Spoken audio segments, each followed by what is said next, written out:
Hello students, आज हम लोग अधिगम शिक्षण पेपर के अंतर्गत एक शिक्षण प्रकरण के रूप में शिक्षण एक जटिल गतिविधि के रूप में कैसे है इसके बारे में चर्चा करेंगे।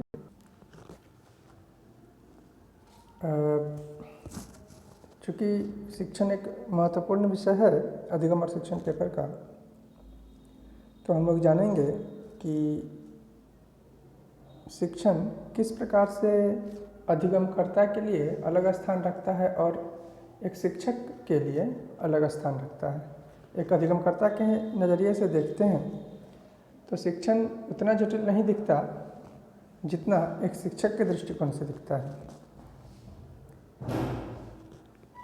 हम लोग अपने जीवन में शिक्षण प्रक्रिया से किसी न किसी रूप से अवश्य ही रूबरू हुए होंगे। यह संभव भी है कि आपके स्वयं एक शिक्षक या शिक्षिका की भांति शिक्षण का अनुभव न किया हो, लेकिन कभी न कभी छोटे भाई बहन या पड़ोस के बच्चे को कुछ ज़रूर पढ़ाया होगा, कोई अवधारणा या प्रत्यय ज़रूर बताया होगा या एक कहानी ही ज़रूर बताया होगा। यदि फिर भी आपने ऐसा अनुभव नहीं किया है तो एक शिक्षार्थी के रूप में आप अवश्य ही शिक्षण की प्रक्रिया का अवलोकन कर पाए होंगे। फिर चाहे वह स्कूल में गणित, हिंदी या विज्ञान के शिक्षक या शिक्षिका से पढ़कर स्वयं अनुभव किया होगा या घर में ही माता पिता से भी या ट्यूशन में शिक्षकों से भी। परंतु हमारी चर्चा का केंद्र इस विषय में, इस इकाई में औपचारिक शिक्षा क्षेत्र जैसे कि स्कूल ही होगा। अन्य औपचारिक शिक्षण जैसे होम स्कूलिंग, ट्यूशन आदि के बारे में हम लोग चर्चा नहीं करेंगे। शिक्षण के प्रारूप को समझने से पहले हम लोग यह जानें कि कोई व्यक्ति शिक्षण व्यवसाय का जो चुनाव करता है उसका आधार क्या होता है। इसमें शिक्षण के प्रति रुचि व लगाव ऐसा कारण है जो अधिकतर लोगों को शिक्षण व्यवसाय चुनने के लिए प्रेरित करता है। कई लोगों को पढ़ाने में बहुत आनंद मिलता है। उन्हें शिक्षण प्रक्रिया के दौरान शिक्षार्थियों से होने वाली चर्चा और अंतर संबंध से बहुत लगाव होता है। कुछ आपने देखा होगा कि कुछ शिक्षक स्वयं को शिक्षक न कहकर अंग्रेजी शिक्षक, हिंदी शिक्षक या गणित शिक्षक कहकर भी संबोधित करते हैं। अर्थात इससे यह प्रतीत होता है कि वो अपने विषय के रूप में बहुत गहरे रूप से जुड़े हुए हैं।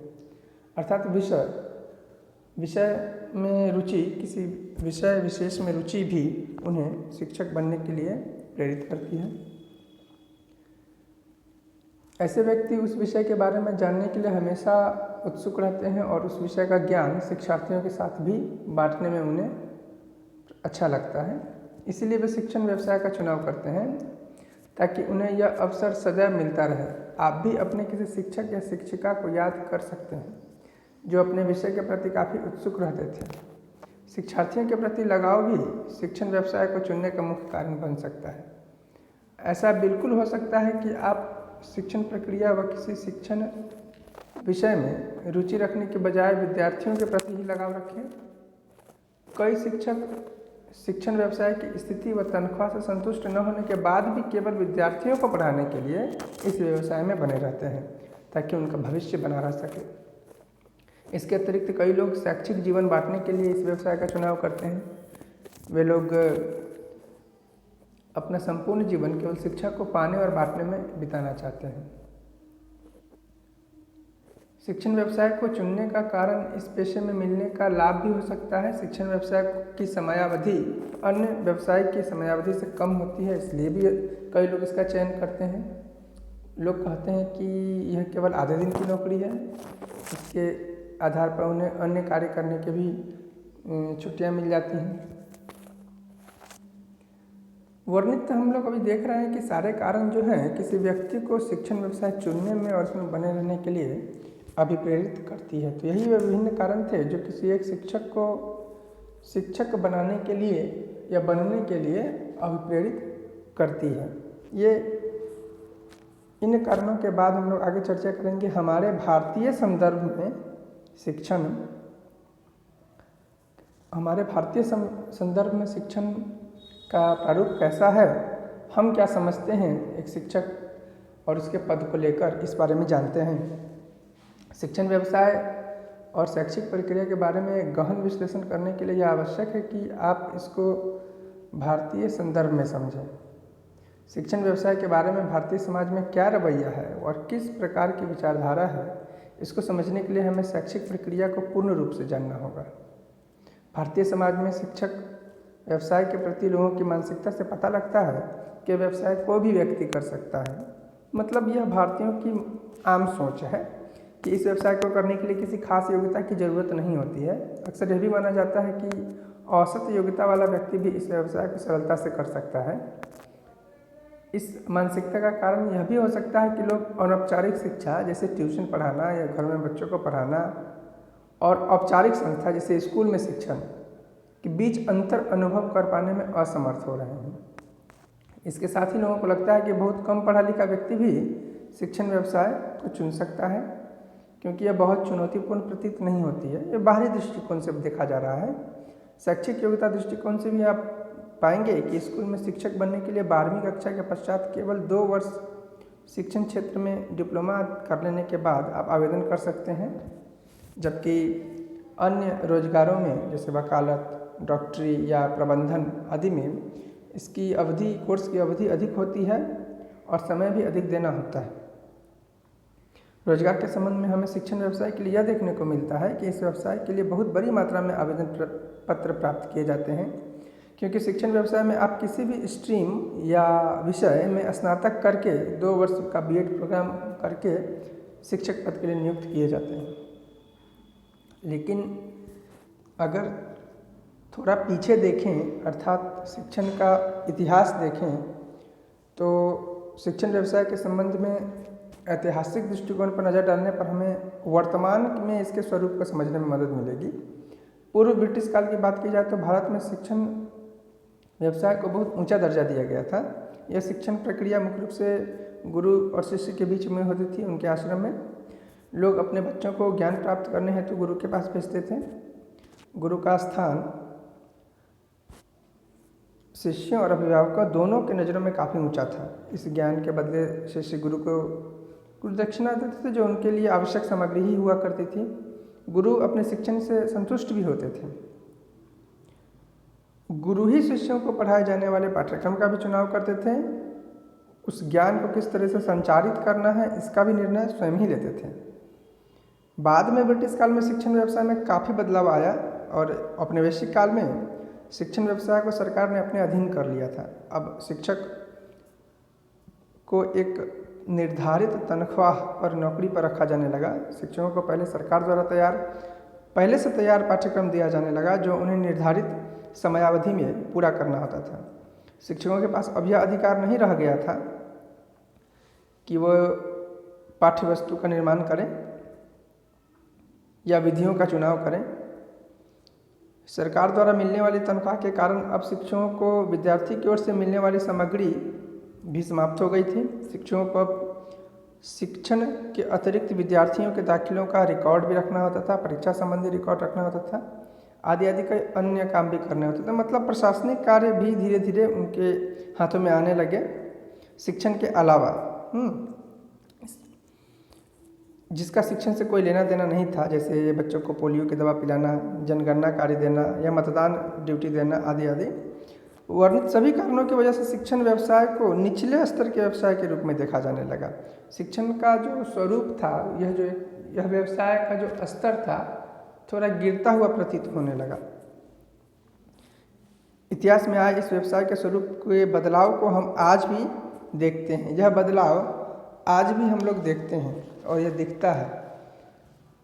बल्कि एक धारणा यह भी है कि महिलाएं शिक्षण इसलिए भी करना चाहती हैं क्योंकि वे आधे दिन की नौकरी से कुछ वेतन भी कमा सकती है और आधे दिन अपने घर की भी देखभाल कर सकती हैं।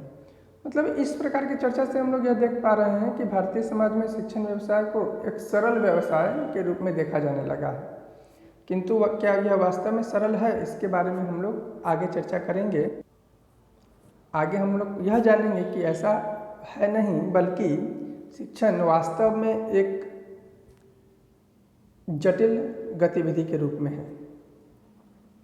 हम जानते हैं कि अधिकतर लोग शिक्षण व्यवसाय को सरल समझकर उसके विषय में अपनी धारणा बनाते हैं, परंतु हम शिक्षण की बात एक औपचारिक संस्था जैसे स्कूल या कॉलेज में जब करते हैं तब पाते हैं कि शिक्षण एक चुनौतीपूर्ण व्यवसाय है।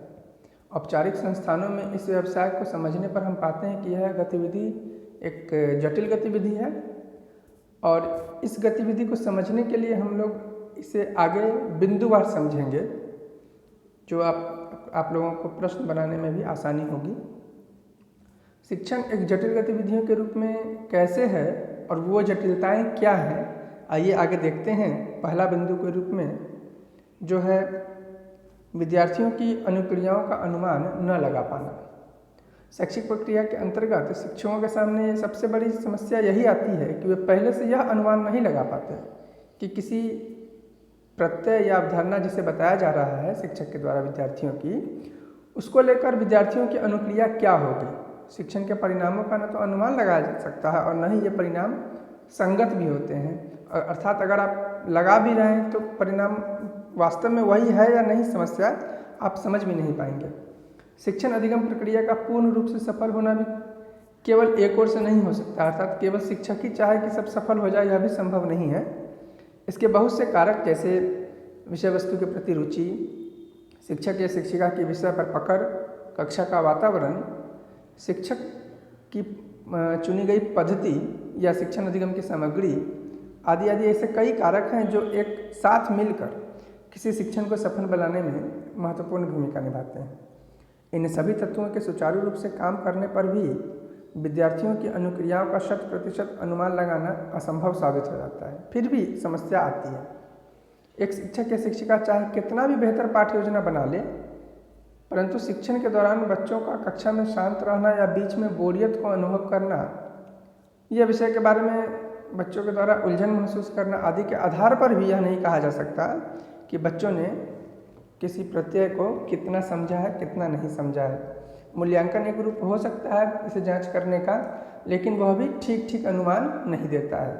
तो हम लोग एक समस्या जान रहे हैं शिक्षण के जटिलता के रूप में कि आप शिक्षक के रूप में विद्यार्थियों की अनुक्रियाओं का अनुमान नहीं लगा पाते हैं और इनपुट कितना है और आउटपुट कितना है, यह भी एक बड़ी समस्या रह जाती है। तो एक यही समस्या थी। दूसरी समस्या की ओर चलते हैं जो शिक्षण की जटिलता को बताता है, वो है बच्चे पाठ्यक्रम का अनुभव कैसे कर पा रहे हैं। यह क्या वाकई पता लग सकता है, या अगर लग सकता है तो उसका प्रतिशत क्या होगा। बच्चों ने शिक्षण से कितना सीखा या समझा है, इसका पता लगाना वाकई शिक्षकों के लिए एक मुश्किल कार्य है।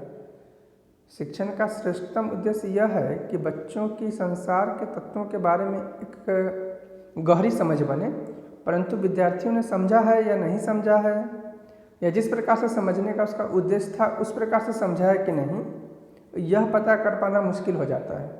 पाठ्यक्रम के साथ साथ बड़े स्तर पर पाठ्यचर्या के लिए भी यह बात उतनी ही सही होती है। पाठ्यचर्या मतलब एक विद्यार्थी द्वारा स्कूल के चारदीवारी में प्राप्त होने वाला प्रत्येक अनुभव है। प्रत्येक अनुभव पर ध्यान देंगे। पाठ्यक्रम के अलावा वह और जो भी सीखता है अन्य गतिविधियों के साथ, चाहे वो खेलकूद हो, चाहे वो शारीरिक क्रिया हो, चाहे वह जो अनुभव सीखता है वह हो, ये सारी बातों को मिलाकर कक्ष के भीतर या स्कूल के भीतर वह जो भी अधिगम करता है, जो भी सीखता है, जो भी अनुभव एकत्र करता है, वह सारा पाठ्यचर्या के अंतर्गत आता है।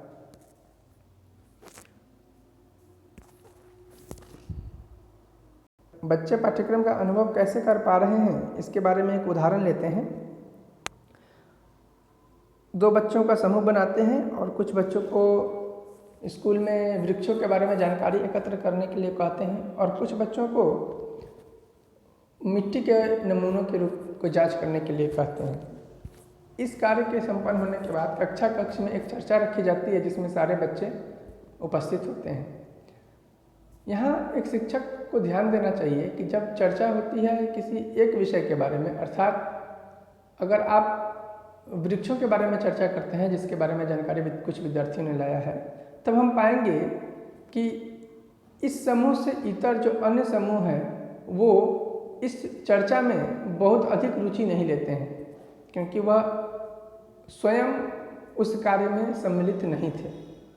वहीं जब मिट्टी के नमूने वाली बात की चर्चा होती है तब पहला समूह यानी वृक्षों के बारे में जिन्होंने जानकारी एकत्र की थी वह उतना गंभीर नहीं हो पाते हैं। कहने का तात्पर्य यह है कि आप यह निर्धारित नहीं कर सकते हैं कि कौन बच्चा किस काम को कितने स्तर तक कर पा रहा है, कितना सीख रहा है, कितनी रुचि ले पा रहा है।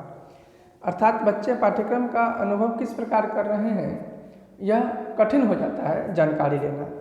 तो यह एक दूसरा बिंदु था जिसमें हम लोगों ने जाना कि पाठ्यक्रम का अनुभव कैसे कर पाते हैं बच्चे, यह एक जटिल प्रक्रिया है। और अभी इन दोनों बिंदुओं को जानने से पहले एक जो धारणा बनी थी कि शिक्षण एक सरल प्रक्रिया है, और अभी अभी जो हम लोगों ने जाना कि इन दो बिंदुओं के आधार पर कि शिक्षण वास्तव में एक जटिल प्रक्रिया है, दोनों में कितनी बड़ी खाई है, कितना बड़ा अंतर है, यह साफ साफ देखने को मिल रहा है। इसके आगे के जो बिंदुएं हैं इस पर हम लोग अगले वर्ग में चर्चा करेंगे। इतना समझें, इतना समझने के बाद हम लोग आगे चर्चा करेंगे तो आसानी से समझ में आएगी। आज के लिए इतना ही, धन्यवाद।